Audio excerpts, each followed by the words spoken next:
వాడిని చూస్తే వీడు, వీడిని చూస్తే వాడిని నమ్మడు. వాడో గుంపు, వీడో గుంపు. ఈ గుంపులలో గిల్లి కజ్జాలు. మన కన్నెపల్లి పోయిండు, మేడిగడ్డల నీళ్లు నింపండి, కన్నెపల్లి ఎత్తండి అని. అరే బుర్ర తక్కువడా, ఒకవేళ మేడిగడ్డల గేట్లు దించి నీళ్లు నిలబెడితే మేడిగడ్డ ఇప్పటికే కుంగిపోయింది. రేపు తెగిపోతే భద్రాచలం రాముడే ఉండర్రా, 44 ఊర్లు ఖమ్మం జిల్లాలో కొట్టుకుపోతే దుర్మార్గుడా. నీ లుచ్చ రాజకీయాల కోసం మేడిగడ్డ నింపాలి, భద్రాచలం కొట్టుకుపోయేటట్టు చెయ్యాలా అని అడిగితే నోట్లో మాట లేదు. తెల్లారే వాళ్ళ బావ వచ్చిండు. ఇక ఈ బామ్మార్దులు వెనకడికి ఎవడో ఉన్నాడంట. బామ్మార్ది తపస్సు చేసిండు.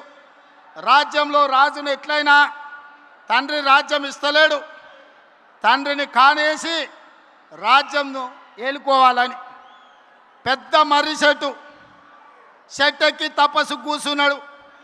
బామర్ది మా అయ్య పోవాలి, నాకు అధికారం రావాలని కఠోరమైన తపస్సు చేసిండు.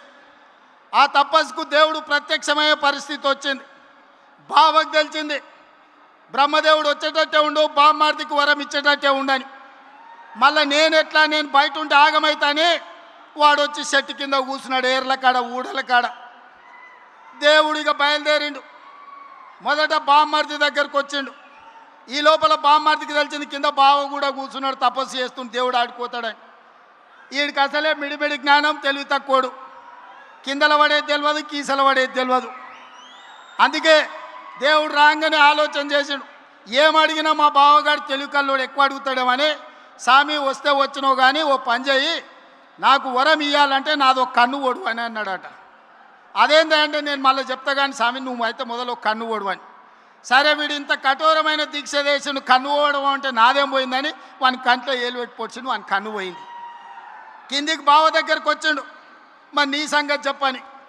వాడు అనుకున్నాడు మా బామ్మార్ది గాడు ఏమేమి అడిగిండో నాకు తెలియదు, ఓ పని చేయి స్వామి, మా బామ్మార్ది అడిగిన దానికి నాకు డబల్ అని అడిగిండంట. ఆలోచన చేసుకో అని చెప్పిండు. ఇక లేదు స్వామి ఆలోచన లేదు, గీలోచన లేదు, మా బామ్మార్దికి ఇచ్చిన వరానికి నాకు డబల్ వరం ఇవ్వమని. సరే మంచిదని వాడిని 2 కళ్ళల్లో ఒడిచిండు. బామ్మార్ది గానికి 1 కన్ను లేదు, బావకు 2 కన్ను లేవు. ఇక ఊరు మీద ఓట్లు అడుక్కోవాలంటే ఏం చేయాలి? ఈ బావని బామ్మార్ది భుజాల మీద ఎక్కించుకొని ఖమ్మం సితకాని మండలంలో మన సభ ముందు పల్లి బఠానీలు అమ్ముకోనికి వచ్చారు. ఇది బామ్మార్దుల స్టోరీ. బావెవడో మీకు తెలుసు కదా, తాటి చెత్త అంత పెరిగిండు కానీ తలకాయలో చింతకాయ అంత కూడా తెలియలేదు. బామ్మార్ది ఎవడో మీకు తెలుసు కదా, సోంబేరిగాడు. సాయంత్రం అయితే పబ్బులు, పొద్దుటిపూట పోతే గప్పు పనులు. ఇంతకు మించి ఏమైనా చేసిండా? వీళ్ళు కాంగ్రెస్ను ఓడిస్తాం, కాంగ్రెసే రేవంత్ రెడ్డి సర్వే చేసుకుంటే మేం గెలుస్తున్నామని వచ్చిందని మాట్లాడుతున్నాం. అన్నం తినేటోడు ఎవడన్నా ఎన్నికలు ఎన్నడు ఉంటాయో తెలియకుండా, ఎవడు పోటీ చేస్తాడో తెలియకుండా, ఏ రిజర్వేషన్ ఉంటుందో తెలియకుండా, ఎన్ని సీట్లు పెరుగుతాయో తెలియకుండా, ఎన్నికలలో ఏం చెప్తామో తెలియకుండా ఎన్నికల సర్వేలు చేసి ఎవడు గెలుస్తాడో నిర్ణయిస్తాడంట. జూబ్లీహిల్స్లో గిట్లనే చెప్పిండు, సర్వే చేసినాం గెలుస్తున్నాం, ఇది రెఫరెండం అని. ఏమైంది? జూబ్లీహిల్స్లో బండకేసి కొట్టిండ్రు. ఇగో గీనే నవీన్ యాదవ్ ఉన్నాడు 25,000 ఓట్లతో గెలిచి.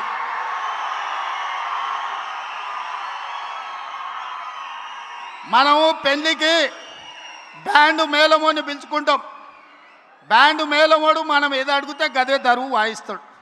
వీడు సర్వేలకు ఇచ్చేటోడు కూడా వాని సర్వేలు ఇచ్చి బ్యాండ్ మేళం వాయించమంటే వీనికి సంతోషం కలిగేదే వాయిస్తాడు తప్ప నిజము చేదుగా ఉంటుందని వాడెందుకు చెప్తాడు? అసలు వాళ్ళయ్యా ఆయల్లా 2వ ప్రభుత్వం వచ్చినప్పుడు హరీష్ రావును మంత్రిని చేయనికే ఏడాది పట్టింది.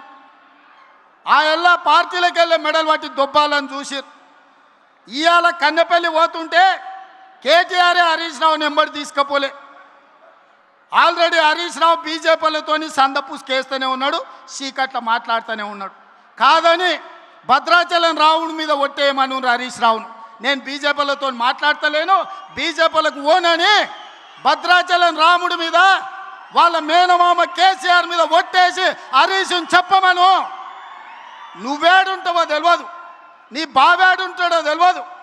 కేసులకు భయపడి నీ పార్టీని బీజేపీలో విలీనం చేస్తామని నీ చెల్లెలే ఒక పక్క నుంచి చెప్తుంది. మీ దొంగ సొమ్ము 1400 కోట్లు ఆంధ్ర కాంట్రాక్టర్ల నుంచి కొల్లగొట్టిరా నీ సొంత చెల్లెలే చెప్తుంది. సిగ్గులేనోడా, ఇన్ని నిజాలు ఇట్లుంటే తెలంగాణ ప్రజలు నీకు ఓటేస్తారు అనుకుంటున్నావా? మా అక్కలకి ఈయనే ఉండ్రు ఇందిరమ్మ చీరలు కట్టుకొని పాలపిట్టలు లెక్క. మా అక్కలందరూ సిద్ధమవుతున్నారు. సలాకి ఎర్ర గాల్చి మీ శివరాసన్ లాంటి వాళ్ళకు వాతలు పెట్టాలని. మీ ఖమ్మంలో కానీ శివరాసన్ ఉన్నాడు తెలుసు కదా, తెలుసా? మీరు ఈడ పువ్వాడ అజయ్ అంటారు, హైదరాబాద్లో ఆయన ఒంటికన్ను శివరాసన్ అంటారు. అట్లాంటి వాళ్ళు చాలా మంది ఉన్నారు.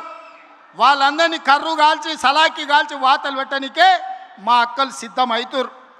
నేను ఒక్కటే చెప్పదలుచుకున్నా, ఆనాటి ప్రభుత్వం చంద్రశేఖరరావు మొదలుపెట్టిన పథకాలు షాదీ ముబారక్, కళ్యాణ లక్ష్మి, రైతు భరోసా, లేకపోతే ఏ పథకమైనా ఈ ప్రభుత్వం రద్దు చేసిందా? మీరు ఒక్కసారి ఆలోచన చేయండి. ప్రజలకు ఉపయోగ పథకం ఏదున్నా ప్రజల కోసం, ప్రజల సంక్షేమం కోసం ఆ పథకాలను అమలు చేసినాం. ఆయన రైతు బంధు అంటే సంవత్సరానికి 10,000 అంటే, మీ తుమ్మల గారు బట్టి గారు రైతు భరోసా పేరు మీద 2,000 పెంచి సంవత్సరానికి 12,000, 30 నెలల 36,135 కోట్ల రూపాయలు రైతు భరోసా పథకాన్ని కొనసాగిస్తలేమా? ఆనాడు డబుల్ బెడ్రూమ్ ఇళ్ళని ఆనా పిల్లల కోట శ్రీనివాసరావు కథలు చెప్పినట్టు కోడిని పైన కట్టి సద్దన్నం కింద తింటే, ఈ డబుల్ బెడ్రూమ్ జోల్ని చెప్పి మనల్ని మోసం చేస్తే, మీ అభిమాన నాయకుడు పొంగులేటి శ్రీనివాసరెడ్డి ఇందిరమ్మ ఇండ్లు మొదటి విడత 4.5 లక్షలు, రెండో విడత 2.5 లక్షలు, 7 లక్షల ఇండ్లు కట్టి మీ ఖమ్మం జిల్లాలోనే గిరిజన సోదరుల మధ్యన గృహ ప్రవేశాలు చేసింది నేను కాదా? మీ అభిమానంతో నన్ను ఆదరించింది నిజం కాదా? సన్న బియ్యం భద్రాచలంలో పాయలం వెంకటేశ్వర గారి కాన్స్టిట్యున్సీలో గిరిజనుడి ఇంట్లో సన్న బియ్యంతో బుక్కెడు బువ్వ నేను వచ్చి తినిపోలేదా? ఈ పథకాలన్నీ లేవా? ఆనాడు వాళ్ళు రేషన్ కార్డులు ఇవ్వలే. ప్రతి పేదవాడికి ఈనాడు రేషన్ కార్డు ఇచ్చినాం. ప్రతి పేదవాడికి సన్న బియ్యం ఇచ్చినాం. 50 లక్షల కుటుంబాలకు 200 యూనిట్లు ఉచిత విద్యుత్ ఇచ్చినాం. పేదవాడికి 7 లక్షల ఇందిరమ్మ ఇండ్లు ఇచ్చినాం. పేదవాడికి 20,617 కోట్ల రూపాయలు రైతు రుణమాఫీ 2 లక్షల వరకు చేసినాం. ఆనాడు 1,00,000 రూపాయలు అన్నాడు, 4 విడతలు అన్నాడు, అసలు అన్నాడు, మిత్తి అన్నాడు. చివరికి రైతు చేతిలో అప్పు, రైతు చేతిలో సిప్ప, రైతు తల మీద అప్పు మిగిలిపోయింది. కానీ ఈ ప్రభుత్వం రైతులకు రైతు రుణమాఫీ చేసి చూపించింది. రైతు భరోసా 10,000 ఇస్తే 12,000 ఇచ్చింది. రైతు ఉచిత కరెంటు ఈరోజు మనం ఇచ్చినాం. వడ్ల కొనుగోలులో ఉత్తమ్ కుమార్ రెడ్డి 30 నెలల్లో 80,000 కోట్ల రూపాయలు సివిల్ సప్లైస్ కమిషన్ నుంచి రైతుల కోసం ఖర్చు పెట్టినాం. తెలంగాణ ఉద్యమమే 69 తొలి తెలంగాణ ఉద్యమం, పాల్వంచలో తెలంగాణ ఉద్యమం ఖమ్మం జిల్లాలో పుట్టింది. బంట్రోతు ఉద్యమం కోసం మొదలైన ఉద్యమం తెలంగాణ రాష్ట్రాన్ని సాధించినాం. చంద్రశేఖరరావు మాత్రం నిరుద్యోగుల కళ నెరవేర్చలే. ఈనాడు మొదటి సంవత్సరంలో 67,717 ప్రభుత్వ ఉద్యోగ ఖాళీలు భర్తీలు చేసి ఇంజనీర్లను, డాక్టర్లను, నర్సులను, పోలీసులను వివిధ శాఖల్లో ప్రభుత్వ ఉద్యోగాలు మనం భర్తీ చేసినాం. ఇట్లా చెప్పుకుంటూ వెళ్తే రైతు రుణమాఫీ కావచ్చు, రైతు భరోసా కావచ్చు, రైతు బీమా కావచ్చు, రైతు బోనస్ కావచ్చు, నిరుద్యోగ ఉద్యోగ నియామకాలు కావచ్చు, ఆడబిడ్డలకు 60,000 కోట్ల రూపాయల బ్యాంకు లింకేజ్ కావచ్చు, బతుకమ్మ పేరు మీద ఆడబిడ్డల చీరలలో కూడా కమిషన్లు కొడితే గాడిదల్లారా ఈడనే తగిలబెట్టిరు. మీరు ఇచ్చిన చీరలు పిట్టలను బెదిరించనిక పొలాలకు కట్టిరా అన్నాడు. కానీ ఇవాళ గాడ మా అక్క కనిపిస్తుంది పాలపిట్ట రంగు, కెమెరాకి అక్కడ తిప్పుర్రా. మా అక్క పాలపిట్ట రంగు చీర కట్టుకొని వచ్చి సైపాయికి ఎత్తింది చూడు. ఇంటాయన కూడా అరే మా ఆమె ఎంత అందంగా ఉందా పాలపిట్ట చీరలు అనుకునే పరిస్థితి. మా అక్క కలకలలాడుతుంది. ఈ తమ్ముడు పండుగ పూట పెట్టిన చీర సారె కింద మా అక్కలు కట్టుకొని ఇవాళ నన్ను ఆశీర్వదించడానికి వచ్చారు. ఆర్టీసీలో ఆడబిడ్డలకు ఉచిత బస్సు ప్రయాణం 30 నెలల ఆడబిడ్డల కోసం 11,000 కోట్ల రూపాయలు ఖర్చు పెట్టి ఏ ఒక్కరు కూడా అమ్మగారింటికి పోయినా, అమ్మవారిని దర్శించుకున్న, రాములోరి దగ్గరికి పోయినా అనా పైస లేకుండా ఈరోజు ప్రయాణం చేస్తురా లేదా మా అక్కల్ని అడుగురి. అక్క కెమెరా మీద కనిపించేటోళ్ళు చెప్పురి, బస్సులు ఎవరన్నా రూపాయి అడిగినరా? 2 రోజుల్లోనే ముఖ్యమంత్రి అయినప్పుడు చెప్పిన, మీరు బస్సు ఎక్కుండ్రి, కావాల్సిన దగ్గర దిగుండ్రి, ఎవడన్నా మీరు కిరాయి అడిగితే మీ తమ్ముని ఫోటో చూపించుండ్రి, మా తమ్ముడు పట్నం వాళ్ళు ఉన్నాడు, బస్ కిరాయి తెచ్చుకోపో అని. 30 నెలల్లో ఎప్పుడన్నా అడిగినరా అక్క? ఇది 1000 మెగావాట్ల ఉచిత విద్యుత్ యజమానులను చేసినాం. 1000 బస్సులకు ఉచిత ప్రయాణం కాదు, 1000 బస్సులకు మా ఆడబిడ్డలను యజమానులను చేసినాం. పెట్రోల్ బంకులు పెట్టించినాం. శిల్పారామం దగ్గర 1000 కోట్లతోని మా ఆడబిడ్డలకు స్థలం ఇచ్చి వాళ్ళ ఉత్పత్తులను అమ్ముకునేటట్టు చేసినాం. ఇవన్నీ 8,21,000 కోట్ల రూపాయల అప్పులో రాష్ట్రాన్ని మాకు అప్పగిస్తే, అప్పుల ఊబిలో కూరుకుపోయిన రాష్ట్రాన్ని ఒడుపుగా జాగ్రత్తగా తెలవకపోయినా తెలుసుకొని సమయస్ఫూర్తితోని రాష్ట్రాన్ని నడిపించి ఆనాటి ప్రభుత్వం ఇచ్చిన పథకాలే కాదు, ఈనాడు ఈ అన్ని అదనంగా పథకాలను అమలు చేస్తున్నాం. ఇన్ని చేసినందుక మేము ఓడిపోవాలని నేను అడుగుతున్నా. ఇన్ని పనులు చేసినందుక సర్వేలల్లో మీకు అనుకూలంగా ఉందా? నేను అడగదలుచుకున్నా.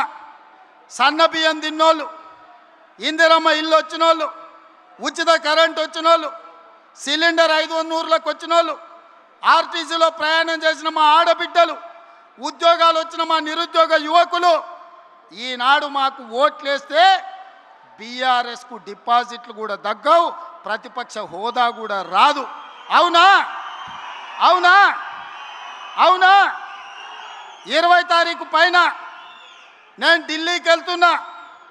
మల్లికార్జున్ ఖర్గే రాహుల్ గాంధీ గారిని కలుస్తున్నా. రాహుల్ గాంధీ గారిని ప్రధానమంత్రిని చేస్తాం. 26 పార్లమెంట్లు సీట్లలో 20 సీట్లు తెలంగాణ నుంచి మేము అందిస్తామని నేను చెప్పదలుచుకున్నా.